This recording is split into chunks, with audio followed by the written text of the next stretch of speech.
বিনয় সেন শ্রাবণ। বিনয় সেন শ্রামন। আর আপনার? মেত্তা সেন শ্রাবণ। জোরে বলো। মেত্তা সেন শ্রাবণ। আহ, ভাইয়া বুদ্ধ সেন শ্রাবণ। জোরে।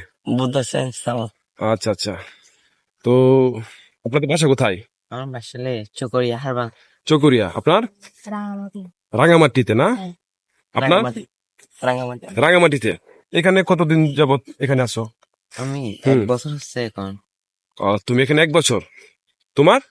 আমার বেশি দিন হয় না, 1 বছর। ও আচ্ছা আচ্ছা। তোমার? 7 মাস। 7 মাস। ও আচ্ছা আচ্ছা। তো এখানে যে আসলাম, পরিবেশগুলো খুব সুন্দর। হ্যাঁ, এখানে প্লেস অনেক সুন্দর। হুম, তো এখানে যে তোমরা যে থাকতেছো কিরকম লাগতেছে? অনেক ভালো লাগতেছে। ভালো লাগতেছে। হুম, তো হ্যালো গাইস, আপনাদেরকে হুম, এই বৌদ্ধ সম্প্রদায়ের ধর্মের আমার স্নেহ ছোট ভাইদের সাথে পরিচয় করে দিয়েছি। আপনারা তাদের জন্য দোয়া করবেন। তো আজকে এই পর্যন্তই। বাই।